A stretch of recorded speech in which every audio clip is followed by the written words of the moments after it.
Dear fellas, well, this is Don Martin, your traveling secretary. And here we are in Kansas City, Missouri, to attend the Future Farmers of America Silver Anniversary Convention.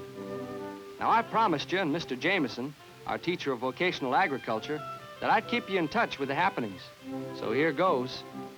Like many of the boys, this is my first trip away from home. And though outwardly, I'm trying to look like a traveled man of the world, inwardly, I'm more than a little excited at the activities ahead. And I wouldn't be surprised if some of the other boys felt the same way about it. Many are already here, and thousands more are pouring in from every section of the country. It's estimated that over 12,000 FFA boys will be here before the day is over. And there's no question but what Kansas City is aware of it. A fashion note might put it this way. FFA jackets are being worn this season. Anyway, they're certainly being worn this week in Kansas City. Of course, we know from our chapter discussions that our FFA membership is pretty widespread, covering, as it does, every state in the Union, Hawaii, and Puerto Rico. So seeing boys from faraway places shouldn't be a surprise. But it is, and it's a very happy occasion when you meet them and exchange experiences. Well, the convention formally opens tomorrow at the Kansas City Municipal Auditorium, and we reported there today for the purpose of checking in. This auditorium is big, plenty big, but when all these future farmers get inside, you realize it's gotta be big to hold them. The registration counter was the busy spot, with a long line of voluntary workers helping us to sign in. Here, we received our convention programs and credentials. But the real badge of identification was our FFA jacket. If everybody didn't know everybody else, it wasn't because we didn't know who they were or where they were from. It didn't take long for a boy from Maine to become the friend of a boy from Texas. All of us were on the same team, had the same hopes, the same plans, and the same goals. So it wasn't surprising we struck up so many new friendships.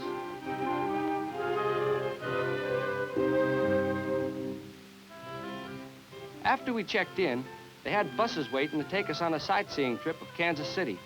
It was the first of many courtesies extended us by the city, and I was delighted to be able to visit the famous Kansas City stockyards. It was a real treat to see this giant yard in operation. You may have a mental picture of its size, but no matter how big you think it is, take my word for it, it's bigger. Some of us took advantage of this first day to see and take pictures of the city. I remember most the towering Liberty Memorial, and beyond it, the impressive skyline that seemed to say, "This is Kansas City, the heart of America." But mostly, this first day was spent in just browsing around, enjoying a good gab fest, stoking up at the FFA milk bar, a chow line we all appreciated, and in general, just taking in the sights. I think you could safely say nothing escaped our attention.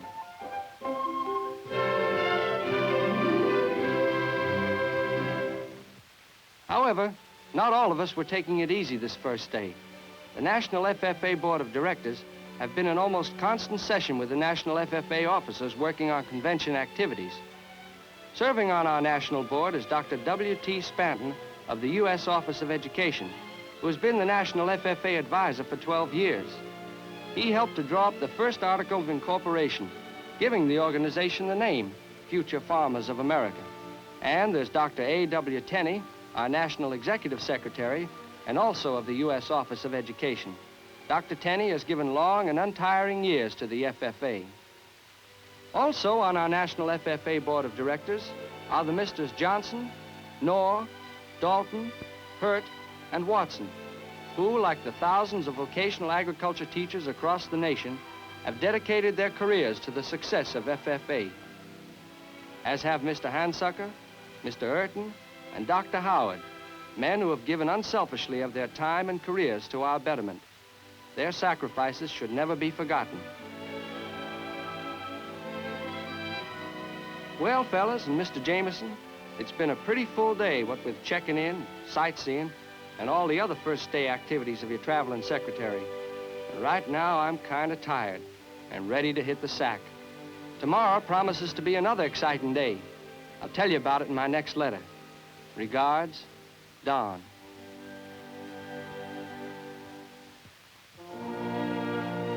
Dear fellas, well, you and Mr. Jameson would have enjoyed the proceedings today. We all gathered early for the opening session, and I was particularly interested in seeing the FFA national delegates filing into their section. As you know, each state sends 2 official delegates to the convention, as does Hawaii and Puerto Rico. Together, they represent the 380,000 active members we have in some 9,000 rural communities. It was interesting, too, to see how the parliamentary training we received from our vocational agriculture teachers was reflected in the conduct of the session. It didn't matter whether the president was calling for a vote, an officer making a report from the floor, or a distinguished visitor such as Senator Harry Darby being introduced. It was done with the ease and assurance that comes from parliamentary training. They were good, these national FFA officers. It kind of gave you a thrill to know you had such leaders, and to know that they had learned by going through just such opportunities as exist for you and me, and every member of FFA. The highlight of our first morning session was the unveiling of the commemorative U.S. postage stamp, issued in honor of our 25th anniversary. The Honorable Albert J. Robertson, Assistant Postmaster General of the United States, presided at the ceremony, assisted by the Honorable Frank J. Carlson, Senator from Kansas. Mr. Robertson said, "We believe this stamp is a fitting tribute to the future farmers of America, and that its use by our fellow citizens will remind them of the vital contribution made by our American farmers in maintaining and advancing our free way of life." Dr. Spanton was presented with an album of the anniversary stamp, as was Senator Darby, Senator Carlson, and our president, Jimmy Dillon.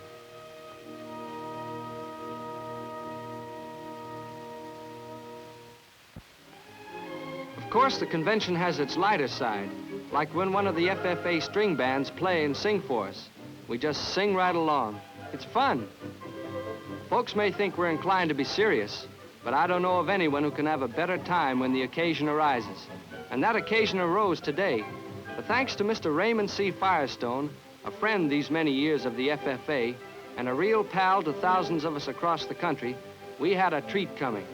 As in the past several years, the Firestone Tire and Rubber Company had arranged a big musical show for the convention. We could hardly wait for our president to get it underway.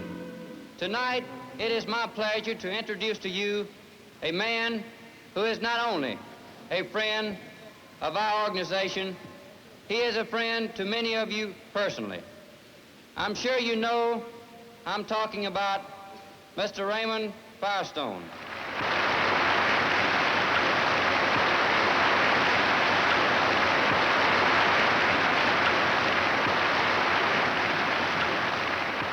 Thank you, Jimmy, and I very much appreciate those generous and kind remarks.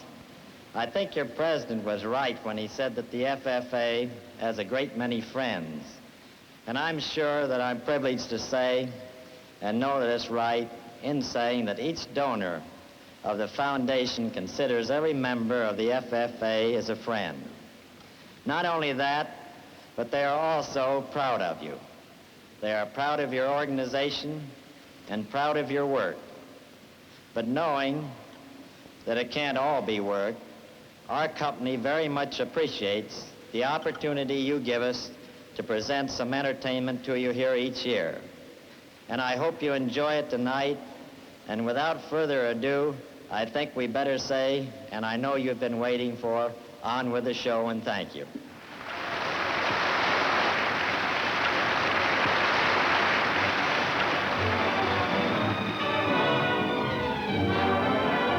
What a show it was. Just about the best I'd ever seen. And that's exactly what all the boys thought of it.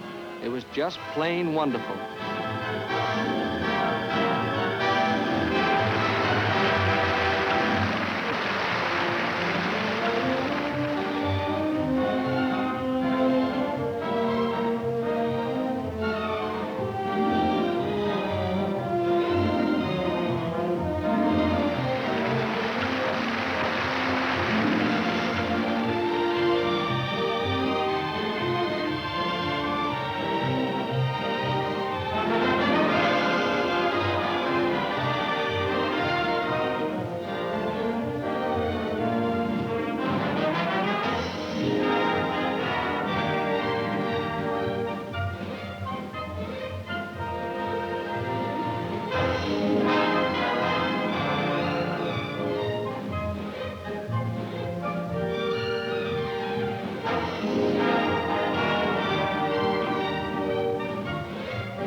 Marine hymn, the color guard, the flag, reflections of the freedom that every FFA boy stands ready to defend.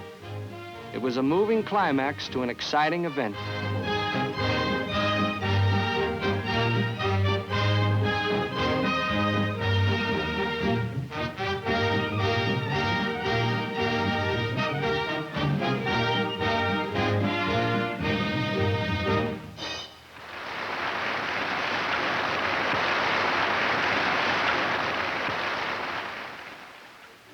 After this interlude of entertainment, we went back to the business of the convention, and our presiding officer introduced to us the representatives of the more than 350 donors who contribute to our foundation.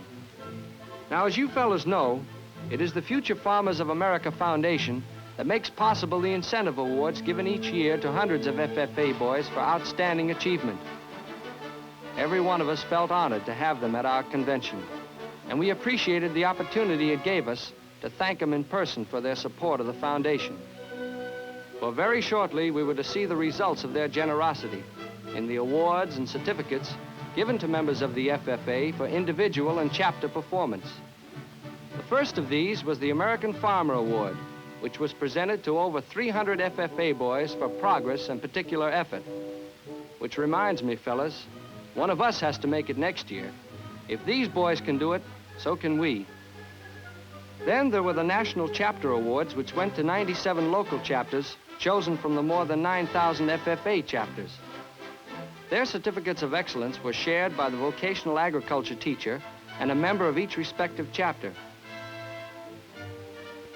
Other awards went to the regional and national winners in farm mechanics, farm electrification, dairy farming, soil and water management, and farm safety. Then came the award to the Star Farmer of America. This beautiful ceremony began with the stirring song, "This Is My Country," sung by the National FFA Chorus under the leadership of Dr. James Hatch of the University of the State of New York.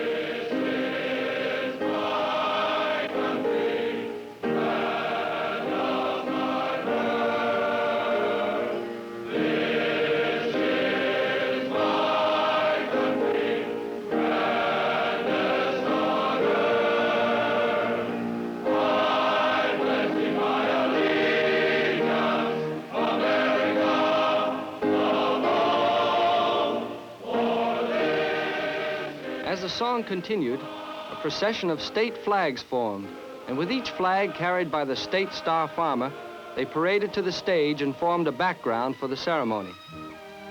This was exciting, for to be the Star Farmer of America is a goal towards which every FFA boy in the land aspires. 4 boys had been selected, one each representing the Southern region, the North Atlantic region, the Central region, and the Pacific region. One of these 4 would be the Star Farmer of America. None of them knew who had been chosen. Monroe Kotwitz of Kingfisher, Oklahoma, was introduced as the Star Farmer of the Southern region.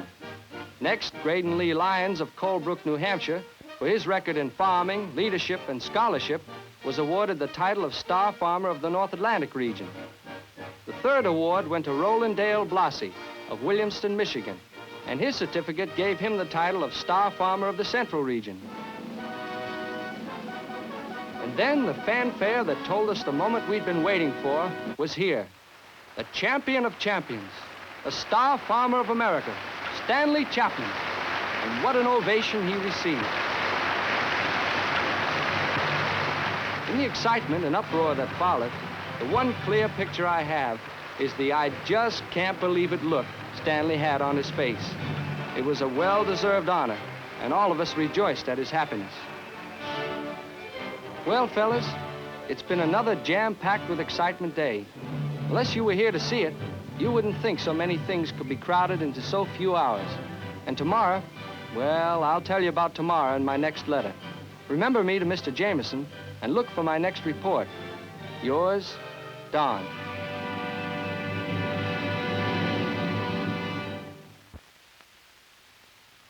Dear fellas, let me tell you and Mr. Jameson, these have been thrilling days. So much has been happening, so many things going on that it's difficult to keep track of them or find words to describe them.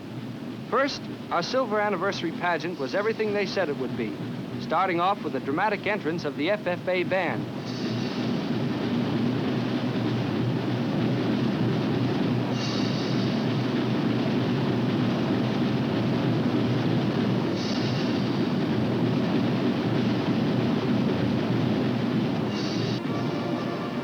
Our National FFA Band is under the direction of Dr. Henry Bruner of Pennsylvania State College, and they did a really wonderful job throughout the convention.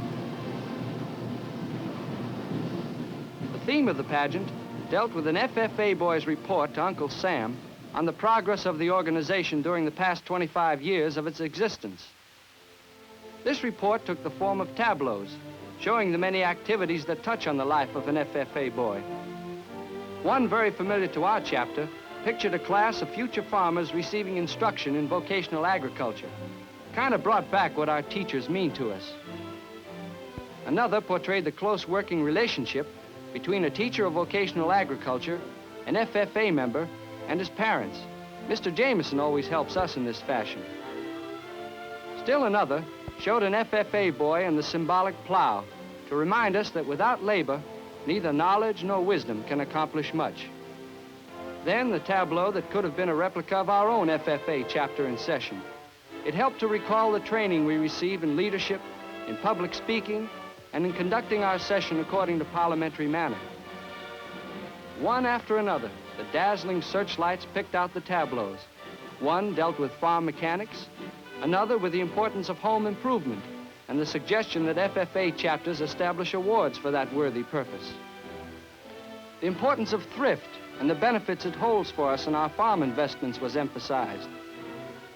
We saw 3 members of the sponsoring committee of the FFA Foundation pictured in session.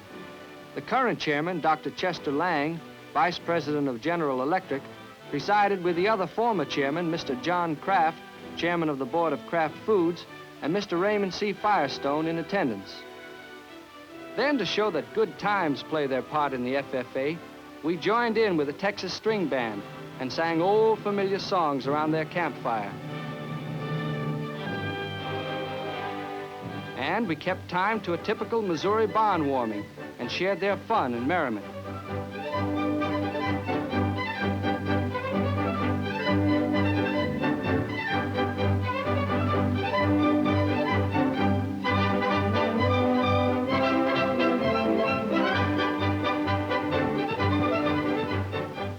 Next came the finale, the 25th birthday celebration that started with the entrance of each state delegation bearing aloft the state flag and gay balloons that danced above the arena. Within a circle formed by the state delegations, our distinguished guests, former FFA officers, directors, teachers, and FFA Foundation representatives took their places in a tableau featuring a giant birthday cake.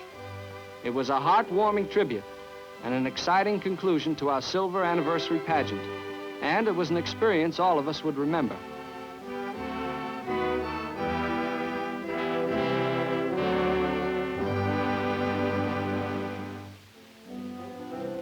That afternoon, the convention was in recess, and I'm not too sure it wasn't planned, so that we could quiet our nerves for the exciting appearance of President Eisenhower the following day. I took advantage of the lull and went out to the stockyards, where a number of the FFA boys were entered in the livestock judging contests.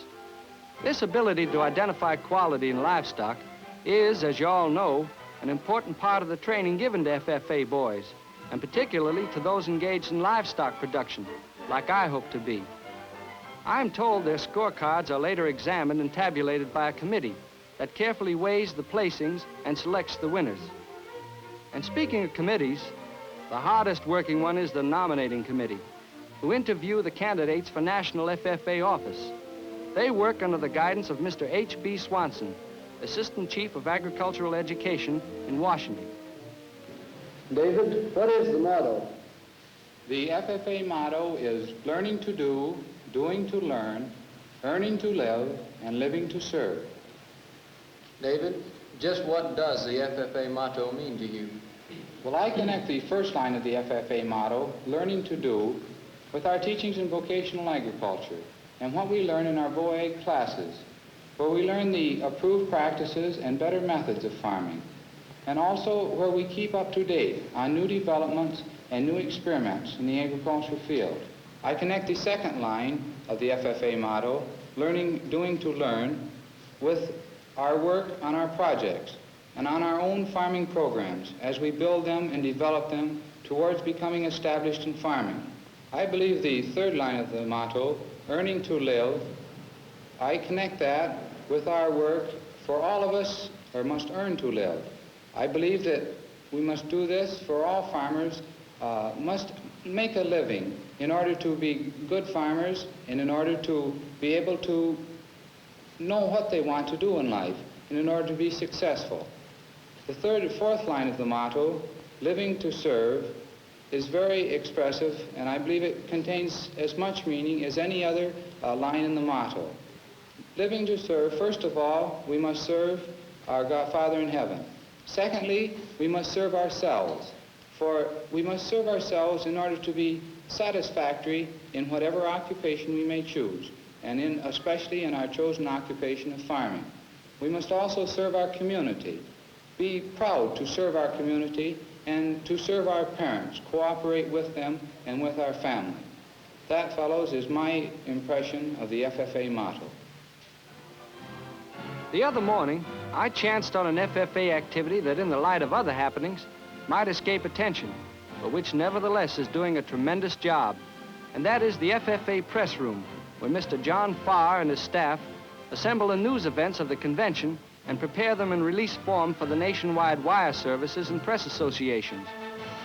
While we were able to see the American Royal Parade in person and to cheer on our FFA band as it marched through the streets of Kansas City, Mr. Farr's public relations staff made sure that stories and photos of the band and of Stanley Chapman, our star farmer of America, were made available to the newspapers of the country. And they aided in covering the appearance of President Eisenhower at the American Royal, Kansas City's famous livestock show, where the president was greeted by many farm leaders and representatives of government from the central farm states, and where our FFA band had the honor of playing its tribute to the chief executive. To the president, born and raised on a farm, these were happy moments, and you could somehow sense the joy he felt in being with his own people.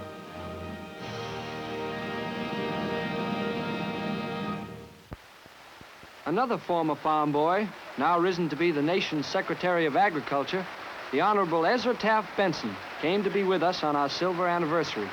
He received a stirring and warm welcome, and in the course of his speech, Mr. Benson said, "May God bless the youth organizations of this great country, that they may continue to train young men and women for the future, to take care of themselves, make their communities better, and build real homes, homes of character and spirituality.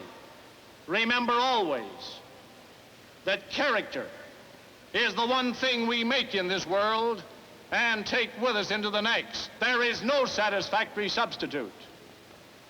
God bless and keep you always. Thank you very much."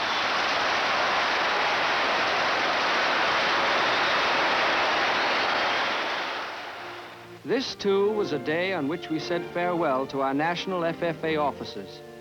Theirs had been a year of distinguished service in which they traveled to every part of the nation carrying to farm boys everywhere an inspirational message to prepare them for the responsibilities ahead. Our retiring president, Jimmy Dillon, voiced what was in their hearts. I can find no more appropriate words with which to close than those found in our closing ceremony. As we mingle with others, let us be diligent in labor, just in our dealings, courteous to everyone, and above all, honest and fair in the game of life. Good luck, and may God bless all of you.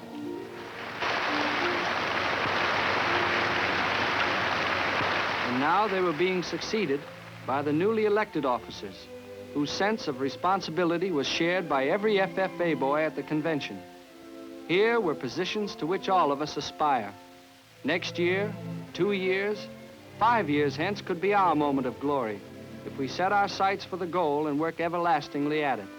The new president spoke for the others when he said, I thank you again very much, and with the help of you and the help of my fellow officers, I hope that we can go forward into this, the second 25-year period of our history of future farmers, and continue to grow and to hold together this wonderful organization. Thank you very much.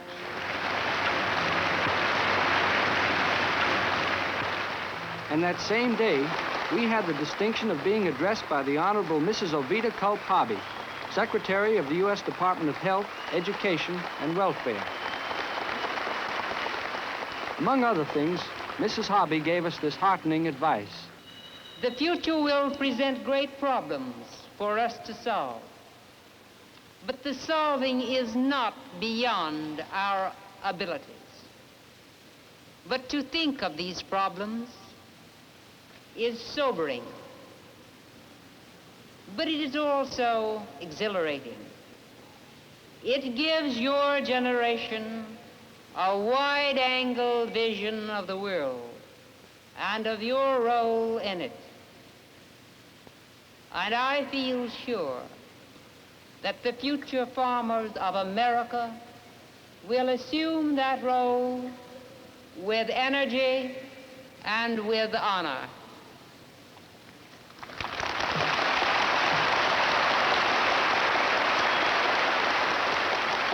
It was an inspiring message Mrs. Hobby brought to us, and one that left a deep impression on our minds. Every one of us must have hoped that we and those who come after us will live up to the challenge. The convention was drawing to a close.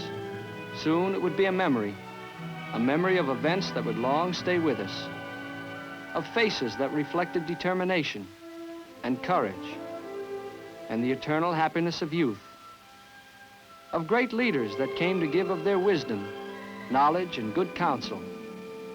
These we would not soon forget, nor the moments of song and fun. These too will remain in our recollections. The presentations, the awards, the tableaus of the birthday cake, safety, allegiance to the flag, long to be talked about in future chapter meetings.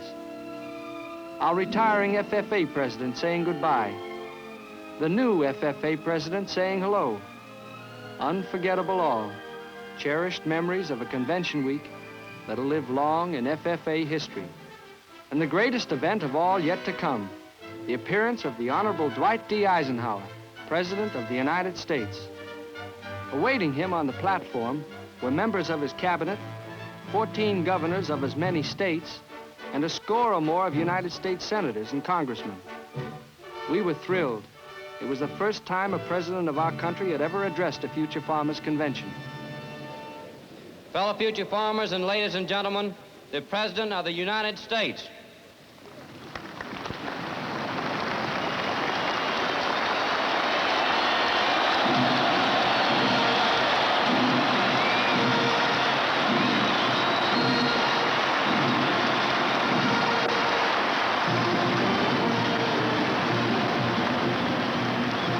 Mr. President, I confer upon you the honorary American Farmer degree, the highest honor that's given by our organization.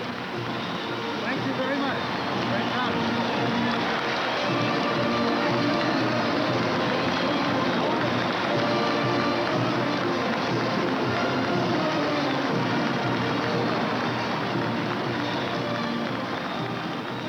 you. It was an extraordinary sight and an extraordinary welcome to a president known affectionately to all of us as Ike. Mr. President, Governor Donnelly, other distinguished guests, my young friends, there had just been conferred upon me as I came up here an honorary degree of Farmer of America.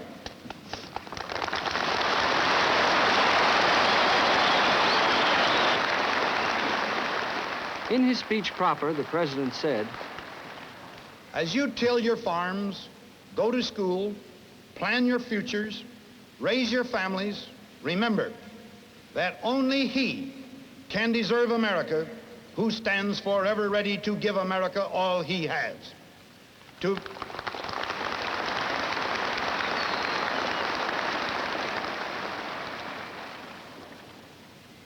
live for America as devotedly, as nobly, as so many thousands have died for her, is the greatest ambition any of her children can have. Fortified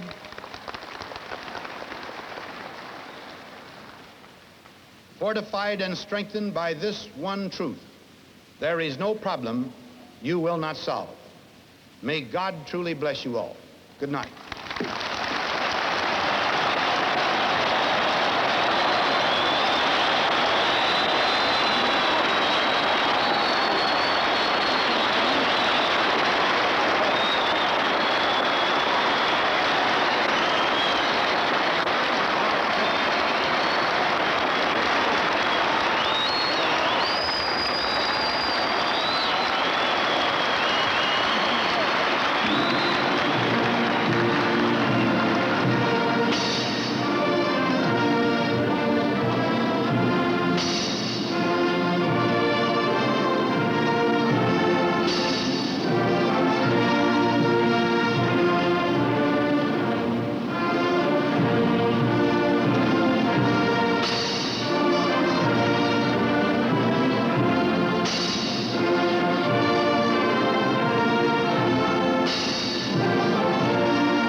Well, that's about it, fellas.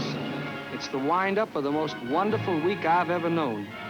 And I don't think there's an FFA boy who doesn't feel the same way about it. As a boy from New Jersey said, It sure was some convention.